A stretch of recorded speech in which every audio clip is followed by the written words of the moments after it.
Hello friends, हमारा आज का टॉपिक है संख्या पद्धति। संख्या पद्धति गणित के अंदर अपने आप में एक महत्वपूर्ण और उसका मूलभूत टॉपिक होता है, क्योंकि इसी से हमें संख्याओं के बारे में ज्ञान होता है कि कौन सी संख्या को किस नाम से हम जानते हैं। तो आइए चलते हैं हमारे टॉपिक की ओर। कुल 14 प्रकार की संख्याएं होती है, उसमें से पहली संख्या है हमारे लिए प्राकृत संख्या है। क्या कहलाएगी पहली जो संख्या हमारे लिए? प्राकृत संख्या। अब क्या होती है प्राकृत संख्या? तो प्राकृत संख्याएं सभी धनात्मक संख्याएं क्या कहलाती है आपके लिए? प्राकृत संख्याएं कहलाती है। अर्थात जैसे प्लस का 1 2 3 4 5 अप टू कहां तक? अप टू अनंत तक। ये सभी संख्या क्या कहलाएगी आपके लिए? प्राकृत संख्याएं कहलाती है। अब क्या करें हम इनके लिए? सेकंड संख्या कौन सी होती है हमारे लिए? पूर्ण संख्या। कौन सी संख्या? सेकंड पूर्ण संख्या। पूर्ण संख्या क्या होती है? यदि हम इन सभी धनात्मक नंबर्स में जीरो और ऐड करते हैं तो ये संख्या क्या कहलाती है? पूर्ण संख्याएं कहलाती है। अर्थात जीरो एवं सभी धनात्मक नंबर्स क्या कहलाते हैं? पूर्ण संख्याएं कहलाते हैं। इसी प्रकार तीसरे नंबर पे जो हमारी संख्याएं आएगी वो होगी हमारे लिए पूर्णांक संख्या। क्या होगी वो हमारे लिए? पूर्णांक संख्या। अब पूर्णांक संख्या क्या होती है? जिस प्रकार आपने प्राकृत संख्याओं में जीरो ऐड किया तो क्या बनी आपके? पूर्ण संख्या। उसी प्रकार यदि पूर्ण संख्याओं में नेगेटिव नंबर और ऐड कर दिए जाए तो वो क्या कहलाती है? पूर्णांक संख्या। अर्थात सभी ऋणात्मक नंबर्स जीरो एवं सभी धनात्मक नंबर्स मिलकर पूर्णांक संख्याएं बनाते हैं। -1 -2 -3 अप टू माइनस अनंत तक। अब आपका मैं यह थोड़ा सा ध्यान केंद्रित करना चाहूंगा एक संख्या रेखा के ऊपर। समझने का प्रयास करिए। संख्या रेखा में आपको इन संख्याओं का एक विशेष गुण होता है, आपको हमेशा ध्यान रखना है कि जब भी आप संख्या रेखा पर बाईं तरफ जाते हैं तो संख्या का मान में कमी आती है, और जब आप दाएं तरफ जाते हैं तो संख्या के मान में हमेशा वृद्धि होती है। उदाहरण के तौर पे 0 1 2 -1 -2।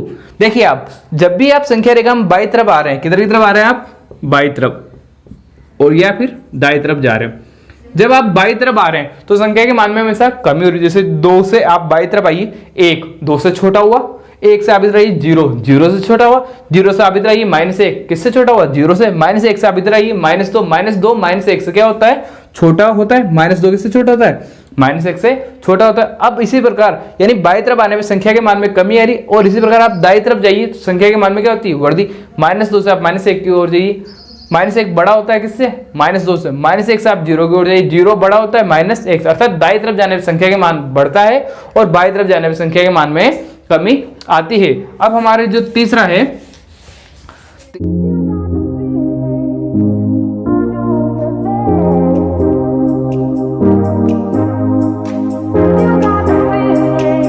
जब हमारी जो चौथी संख्या आती है वो संख्या है हमारी परिमेय संख्या है।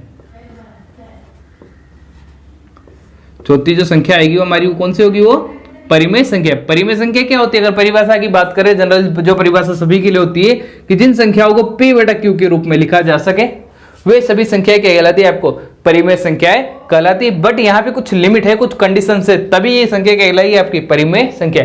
पहली चीज जो आपके हर के अंदर है, अर्थात p/q के रूप में कैसे? ऊपर वाली चीज को क्या कहते हैं हम? अंश, और नीचे वाली चीज को क्या कहते हैं हम? हर। अर्थात जिस संख्या को अंश बटा हर के रूप में अर्थात भिन्न के रूप में लिखा जा सके, अर्थात किसके रूप में लिखा जा सके? भिन्न के रूप में लिखा जा सके, वह संख्या क्या कहलाएगी आपके लिए? परिमेय संख्या कहलाएगी। एक परिभाषा आप ये भी बोल सकते हैं, लेकिन यहां पर एक लिमिट क्या है कि जो नीचे वाली चीज है q, वो क्या नहीं होना चाहिए? 0 के बराबर नहीं होना चाहिए। क्यों नहीं होना चाहिए 0 के बराबर? उसका कारण होता है कि 0 को आप किसी भी संख्या में भाग दीजिए, 5 500 1000 किसी भी संख्या में, तो वहां पर उसका मान क्या आता है? 0 का भाग देने पर वो आता है अनंत, जो कि गणित के अंदर क्या होती है? एक वास्तविक संख्या होती है। गणित के अंदर इसे मान्य नहीं किया जाता क्योंकि इसका एक फिक्स वैल्यू नहीं मानते हैं। तो देखिए आप, यह मैंने उदाहरण के लिए एक लिया, आप 5 500 1000 कुछ भी ले सकते हैं, तब भी कितना आएगा? उसकी वैल्यू अनंत ही आती है। अब जो हम इसका उदाहरण देखते हैं, उदाहरण समझने का प्रयास करते हैं। उदाहरण के तौर पे आपको एक बात स्पेशली ध्यान देनी है कि जितने भी पूर्णांक संख्याएं माइनस में ले लो कोई भी नंबर, -2 -1 0 1 2, ये सब भी क्या होती है आपके लिए? एक परिमेय संख्याएं होती है। सब क्या होती है आपके लिए? एक परिमेय संख्या होती है। जैसे उदाहरण के तौर में कुछ ले लो, -3 0 5 15 कुछ भी ले लो, इन सभी के आपके लिए एक परिमेय संख्या होगी, क्योंकि इसके बटा में आप एक लिखते ही वापस यही कंडीशन बनेगी नहीं बनेगी, p बटा q, ये रूप आराम से बन जाता है। इसलिए संख्या क्या कहलाती है आपके लिए, परिमेय संख्या कहलाती है। कुछ और उदाहरण ले, जैसे सभी नंबर्स किसमें से होने चाहिए, पहली चीज तो पूर्णांक, यहाँ p भी पूर्णांक होगा और q भी क्या होगा, पूर्णांक। एक कंडीशन ये भी होती है। उदाहरण के तौर पे -3 बटा -2 ले लीजिए, या फिर -3 बटा 2 ले लीजिए, या फिर 1/5, 2/-15, आप कोई भी नंबर ले सकते हैं। ये सभी संख्या क्या होती है आपके लिए, पूर्णांक संख्याएं होती है। इसके अलावा क्या पूर्णांक संख्या हो सकती है, जैसे आप लिखिए पॉइंट पे कोई संख्या 0.7, तो क्या होगी, ये भी अपने आप में एक पूर्णांक संख्या होगी। इसके अलावा क्यों, क्योंकि पॉइंट हटाएंगे बटा में 10 आ जाता है, तो 7/10 एक पूर्णांक संख्या, ऊपर की भी पूर्णांक संख्या, नीचे भी पूर्णांक संख्या, तो अब बिन रूप आ गया तो कौन सा होगी वो संख्या, परिमेय संख्याएं हो जाएगी। इसके अलावा यदि हम बात करते हैं बच्चों, यहाँ पर क्या बात करें, अब हम यहाँ पर कोई संख्या लें, जैसे कि √4, √25। अब अंडर के अंदर जो संख्या आ रही है, यदि ये किसी न किसी का पूर्ण वर्ग होगी तो अपने आप इसका वर्गमूल एक पूर्ण संख्या के रूप में आ जाएगा। कैसे, √4 और 4 का वर्गमूल है, 4 का वर्गमूल की वैल्यू कितनी होती है, 2, फिक्स वैल्यू है नहीं, एक √25 किसी ना किसी का पूर्ण वर्ग होता है, तो इसका वर्गमूल जब हम करेंगे तो कितना आएगा, मान ले 5। अपने आप में एक पूर्ण संख्या है नहीं है, या अर्थात पूर्णांक संख्या में से है। अब पूर्णांक संख्या में से तो ये क्या कहलाएगी, एक परिमेय संख्या, ये भी कहलाएगी। लेकिन अगर मैं यहाँ पे थोड़ा सा हट के बात कर लूं लीक से, अगर मैं उदाहरण ले लूं √2 का फिक्स वैल्यू कितनी होती है, अंडर में सभी मान परिमेय नहीं हो सकते, कुछ लिमिट होती है।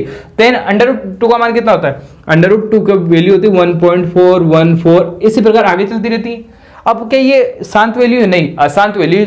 जब भी ऐसे कोई संख्या आगे चलती रहती है तो वो कौन सी संख्या कहलाती है, अशांत। दशमलव का एक टॉपिक है, इसको विस्तार पूर्वक समझेंगे हम। अब जब आप बटा में लिखेंगे तो आप इसको बटा के रूप में नहीं लिख पाएंगे, तब ये संख्या क्या होगी, इसकी फिक्स वैल्यू नहीं होगी। इसकी फिक्स वैल्यू नहीं होगी तो ये कौन सी संख्या होगी आपके लिए, अपरिमेय संख्या होगी, परिमेय नहीं होगी। इसी प्रकार अगर बेटा हम इसी क्रम में आगे चले बच्चा लोगों, तो क्या होगा, इसी क्रम में हम आगे चलना चाहे तो जैसे 0.9 इसके ऊपर बार लगा हुआ है, क्या लगा हुआ है इसके ऊपर, 0.9 के ऊपर बार। तो ये जब बार लगता है ना, इसका मतलब ये होता है कि ये संख्या बार बार रिपीटेड है। ये संख्या क्या है, इसके बाद 0.999, इसी प्रकार ये आगे तक रिपीटेड है। तो अगर इस टाइप की संख्या होगी, वो भी क्या होगी आपके लिए, एक परिमेय संख्या होगी। लेकिन संख्या सेम ही रिपीट होना आवश्यक है। इसी क्रम में हमारे एक चीज आएगी बच्चा लोगों, पाई। अब पाई के लिए मैं आपको समझाऊंगा कि पाई में एक वेरिएशन चलता है। पाई की एक्चुअली 2 वैल्यू होती है, 22/7, 3.14, वो आगे तक चली जाती है। तो उसके बारे में हम पहले परिमेय संख्या जान लेते हैं, उसके बाद हम इसको जानने का प्रयास करेंगे। तो जो पांचवी जो संख्या है आपके सामने, पांचवी संख्या क्या है आपके सामने, पांचवी संख्या है आपके लिए अपरिमेय संख्या।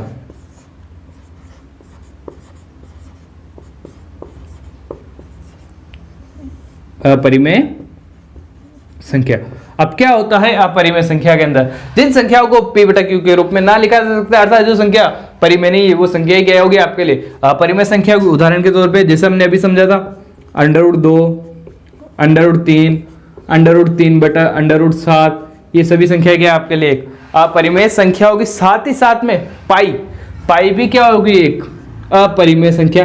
पाई का वास्तविक मान जो होता है वो होता है लगभग 3.141, ऐसे आगे चलता रहता है। अर्थात इसको भी आप कभी भिन्न के रूप में नहीं लिख सकते। जब आप इसको भिन्न के, ये रुकेगा ही नहीं वैल्यू, तो भिन्न के रूप में कैसे लिख पाएंगे आप, ये तो आगे अनंत तक इसी प्रकार जाता रहता है। तो आप इसे भिन्न के रूप में नहीं लिख सकते।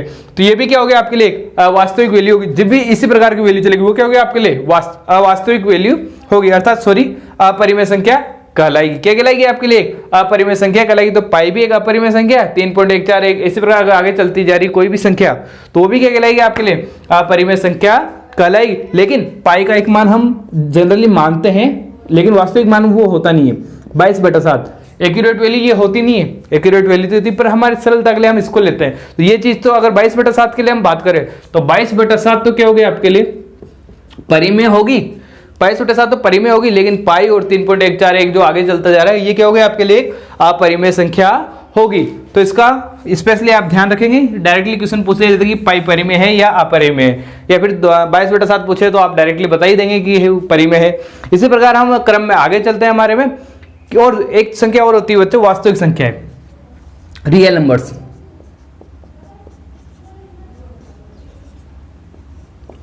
वास्तविक संख्या सभी परिमेय संख्याएं और अपरिमेय संख्याएं मिलकर क्या बनाती है? हमारे वास्तविक संख्याएं बनाती है।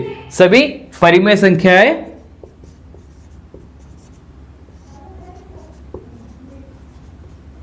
और अपरिमेय संख्या, अर्थात परिमेय और अपरिमेय संख्याओं का सेट ही क्या होगा आपके लिए? पूरा का पूरा वास्तविक संख्या अर्थात रियल नंबर कहलाएगा। यदि मैं इंग्लिश में नाम की बात करूं तो प्राकृत संख्या को हम नेचुरल नंबर्स बोलते हैं, पूर्ण संख्या को हम होल नंबर्स बोलते हैं, पूर्णांक को हम इंटीजर्स बोलते हैं, परिमेय को हम रेशनल बोलते हैं, अपरिमेय को हम इरेशनल बोलते हैं और वास्तविक को रियल नंबर्स बोलते हैं। मैं इसको थोड़ा रब कर लेता हूं, वर्ड फुल हो चुका है। अब देखिए दोस्तों, हमारे जो अगली संख्या है 7वें नंबर पे, वो है अवास्तविक संख्या। हमने वास्तविक तो पढ़ा, 7वीं हमारी संख्या है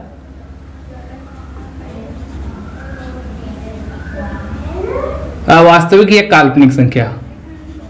अवास्तविक या काल्पनिक संख्या। अब ये क्या होती है अवास्तविक या काल्पनिक संख्या? वे संख्याएं जिनका गणित के अंदर कोई महत्व नहीं है, अर्थात कोई अस्तित्व नहीं है, वे संख्या क्या कहलाएगी? अवास्तविक या काल्पनिक संख्याएं कहलाएगी। उदाहरण के तौर पे जो इसके उदाहरण, यदि अंडर रूट के अंदर कोई भी नेगेटिव नंबर आ जाए, जैसे -1 अगर ये आता है तो ये बनता है अपने आप में एक आयोटा का रूप। 11th क्लास में टॉपिक आता है तो उसका रूप बन जाता है, ये किसका? आयोटा का रूप बनता है। किसका रूप बनता है? ये आयोटा का रूप। और आयोटा अपने आप में एक काल्पनिक या वास्तविक संख्याएं होती है।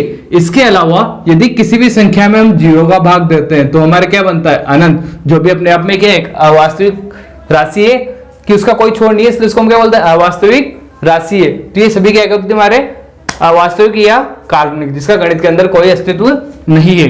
8वीं संख्या जो हमारे लिए आएगी बच्चों,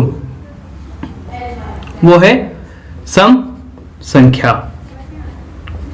ये सब हम जानते हैं कि जिन संख्या का इकाइकांक 0, 2, 4, 6, 8 हो, वे सभी संख्याएं क्या कहलाती है? सम संख्याएं कहलाती है। जिस संख्या का क्या हो? इकाई नंबर क्या हो? 0, 2, 4, 6, 8 हो, या फिर उस संख्या में 2 का भाग पूरी बार जाता हो, तो संख्या क्या कहलाएगी आपके लिए? सम संख्याएं कहलाएगी। इसी प्रकार हमारे 90वें नंबर की जो संख्या आएगी वो क्या कहलाएगी? मान लें विषम संख्या।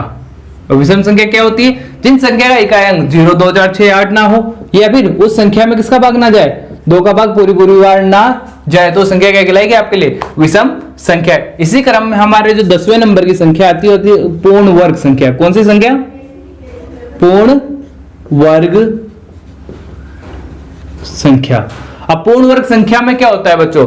पूर्ण वर्ग संख्या में क्या होता है कि यदि किसी संख्या को स्वयं से 2 बार गुणा किया जाए, अर्थात किसी संख्या को स्वयं से ही गुणा किया जाए, तो जो गुणनफल प्राप्त होगा वो संख्या क्या कहलाएगी? आपकी पूर्ण वर्ग संख्या कहलाएगी। उदाहरण के तौर पे यदि मैं 2 को 2 से गुणा करूं तो कितना मिलता है मुझे? 4। तो यहां जो ये 2 और 2 को स्वयं से गुणा करने में जो गुणनफल प्राप्त हुआ, ये गुणनफल क्या कहलाएगा? मान ले पूर्ण वर्ग संख्या कहलाएगा। जैसे 3 को 3 से गुणा किया तो कितना आया? 9। 9 क्या है? एक पूर्ण वर्ग संख्या होगी। 15 को 15 से गुणा किया, कितना आया? 225। तो इनका जो गुणनफल आया ये क्या होगा? अपने आप में एक पूर्ण वर्ग होगा। इसी प्रकार 11वें नंबर की संख्या इसी से संबंधित है, वो हो गया आपके लिए पूर्ण घन संख्या। क्या कहलाएगी आपके लिए?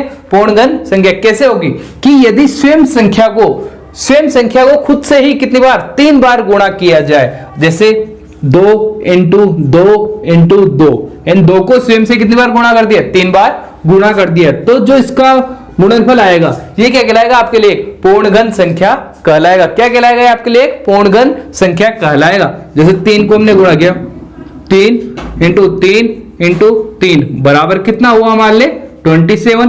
तो ये भी क्या होगा आपके लिए? अपने आप में पूर्ण वर्ग होगा। जैसे उदाहरण के तौर पर और लीजिए, आप 4 को खुद से 3 बार गुणा कीजिए तो जो इसका गुणनफल आता है 64, तो यहाँ 64 जो होगा वो क्या होगा आपके लिए? पूर्णघन संख्या होगा। ठीक है, तो उम्मीद है आपको ये समझ में आ रहा। हमारी अगली संख्या, इसी क्रम में हमारी अगली संख्या 12वीं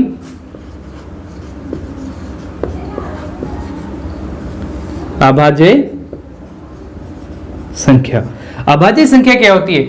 ऐसी प्राकृतिक संख्या है जिसके अंदर केवल एक तो एक का भाग जाए और स्वयं का भाग जाए, तो वो संख्या क्या होगी आपके लिए? अभाज्य संख्या कहलाएगी। जैसे 2, 3, 5, 7। कैसे? देखिए परिभाषा के आधार पर दो के अंदर एक तो एक का भाग जाता है और एक दो का भाग जाता है, अन्य किसी संख्या का भाग जाता है क्या? नहीं।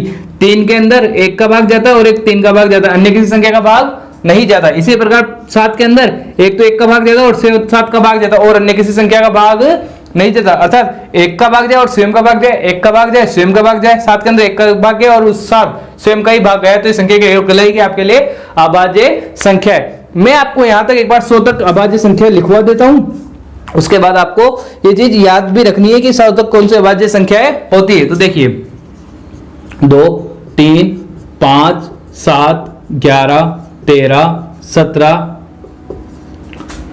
23, 29, 31, 37, 39, 41, 43,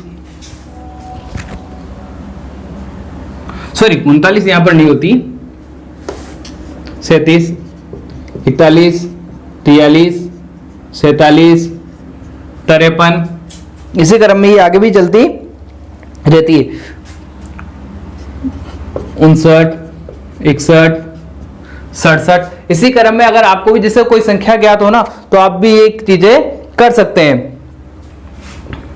71, 73 और बताइए, चलिए आप भी खुद सोचिए कौन कौन सी संख्या हो सकती है यहां पर। 79, 83, 89, 89, 89 और 97। तो ये सभी संख्याएं क्या होगी हमारे लिए? अभाज्य संख्याएं होगी। यहां से कौन सा क्वेश्चन बनता है, कैसे बनता है, यहां पर एक बात विशेष तौर पे आप ध्यान देना, इसीलिए मैंने यहां पर पूरी संख्याएं लिखी है। थोड़ा टाइम लगेगा लेकिन समझने के लिए अच्छी चीज है। देखिए इन सभी संख्याओं में आपको एक कॉमन बात नजर आ रही है, सभी विषम संख्याएं नजर आ रही है, लेकिन जो केवल 2 है ये एकमात्र सम संख्या है, एकमात्र सम अभाज्य संख्या है, जो कि क्या है? अभाज्य संख्याओं में सम्मिलित है। बाकी सभी नंबर, इसके बाद कितने भी नंबर चले जाए, लाखों तक चले जाए, वो सभी क्या आएंगे आपके लिए? विषम नंबर ही आएंगे। तो देखना आपसे जो यहाँ से क्वेश्चन बनते हैं, 4-5 तरह के क्वेश्चन बनते हैं। यहाँ से पहला क्वेश्चन तो बनता है एकमात्र सम अभाज्य संख्या, वो क्या होगी आपके लिए? 2। सबसे छोटी अभाज्य संख्या वो भी क्या होगी? 2। 1 से लेकर 25 तक कुल कितनी अभाज्य संख्या होती है, इनको क्रमानुसार लिखिए। तो क्रमानुसार 2, 3, 5, 7, 11, 13, 17, 23, यहां तक कितने नंबर होते हैं टोटल? यहां तक अगर टोटल नंबर हम काउंट करें तो कितने हो जाते हैं? 9। यदि मैं बात करूं 1 से लेकर 50 तक, तो 1 से लेकर 50 तक जो ये नंबर होंगे टोटल कितने हो जाएंगे? 15। काउंट कर लेना आप चाहे तो 10, 9 यहां तक, 10, 11, 12, 13, 14, 15 हो गया। इसी प्रकार यदि 1 से 75 तक बात करें तो इसके अंदर जैसे आपने 6 जोड़ा ना, तो इसमें भी क्या कर दीजिए आप? 6 जोड़ दीजिए, कितना आ जाएगा? 21। तो 1 से लेकर 75 जो अभाज्य संख्या होगी, कितने नंबर्स होंगे अभाज्य संख्या होगी? कितने होंगे? 21। जोड़ लेना। यहां तक कितने? 15। इसके बाद 16, 17, 18, 19, 20, 21। ठीक है। और यदि 1 से 100 तक की बात करूं मैं, तो यहां तक कितने नंबर हो जाएंगे? टोटल 25। तो इसमें कितना जोड़ देना? 4। तो ये एक फिक्स क्रम है कि आपको ये याद रखना है कि 1 से लेकर 25 तक 9 होती है, 1 से लेकर 50 तक 15 होती है, 1 से लेकर 75 21 होती है, 1 से लेकर 100 तक 25 होती है। अब मैं एक बार इसको रब कर लेता हूं, मिटा लेता हूं। अगली जो हमारे लिए संख्या है 13 नंबर पे, अगली जो हमारे 13 नंबर पे संख्या आने वाली है वो संख्या है हमारे लिए भाज्य संख्या है। कौन सी संख्या? भाज्य संख्या। जो संख्या अभाज्य नहीं है वे सभी संख्याएं क्या है? भाज्य। अर्थात जिन संख्याओं के एक या स्वयं के अलावा अन्य किसी और संख्या का भाग भी जाता हो तो वो संख्या क्या कहलाएगी हमारे लिए? सॉरी भाज्य संख्या कहलाएगी। कैसे? जैसे कि 3 नहीं, यहां पर 4, 6, 8, इस सब संख्या तो सारी। इसके अलावा अगर बात करें 9, तो फिर 10, इसी प्रकार आगे चलता रहेगा ये क्रम। तो देखिए 4 के अंदर 1 का भाग भी जाता है, 2 का भाग भी जाता है, 4 का भाग, अर्थात एक और स्वयं के अलावा अन्य किसी संख्या का भाग जा रहा है, तो संख्या कौन सी संख्या कहलाएगी? भाज्य संख्या है। बाकी भी इसी प्रकार की होगी। अब जो हमारे लास्ट जो संख्या आती है बच्चों, वो भी कहीं ना कहीं अपने आप में एक इंपॉर्टेंट संख्या होती है। वो संख्या कौन सी संख्या कहलाती है? वो संख्या हमारे 14 नंबर की और आखिरी नंबर की, आखिरी सहअभाज्य संख्या। विभाजिता के नियम में बहुत काम आती है।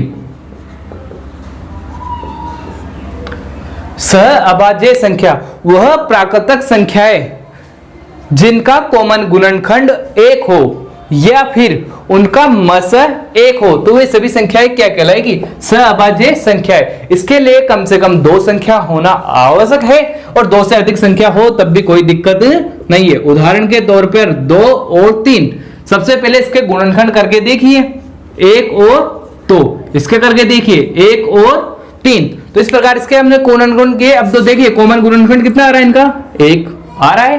पहली कंडीशन सेटिस्फाई, अर्थात ये क्या होगी? दोनों सहअभाज्य संख्याएं कहलाएगी। साथ ही अगर मस की बात करें कि इनका मस 1 होना चाहिए, तो मस क्या होता है? वह बड़ी से बड़ी संख्या जिसका भाग दी गई सभी संख्याओं में अर्थात 2 और 3 में पूरी बार चला जाए। देखिए 1 का भाग 2 में जाता है पूरी बार, 1 का भाग 3 में जाता है पूरी बार, बट इस 2 का भाग इस 2 में पूरी बार जा तो रहा है, लेकिन इस 3 के अंदर इसका पूरी बार भाग नहीं जा रहा, तो इसका मस हो ही नहीं सकता। इसी तरह 3 के लिए भी है। तो क्या होगा? इनका कॉमन गुणनखंड कितना आ गया? 1, या मस कितना आ गया इनका? 1। तो ऐसी संख्या जिनका कॉमन गुणनखंड 1 हो या उनका मस क्या हो? 1 हो, तो वे सभी संख्या क्या कहलाएगी आपके लिए? सहअभाज्य संख्याएं कहलाएगी। तो इस प्रकार आज हमने जाना हमारे संख्या पद्धति के टॉपिक को, जिसमें हमने जाना है संख्या कितने प्रकार की होती है। इन सभी संख्याओं को आप सीक्वेंस से याद रखेंगे तो आपके लिए बहुत ज्यादा हेल्पफुल होगा और इसी क्रम को हम आगे बढ़ाएंगे हमारे अगले वीडियो के साथ। जब तक के लिए लेते हैं हम आपसे विदा। जय हिंद, जय भारत।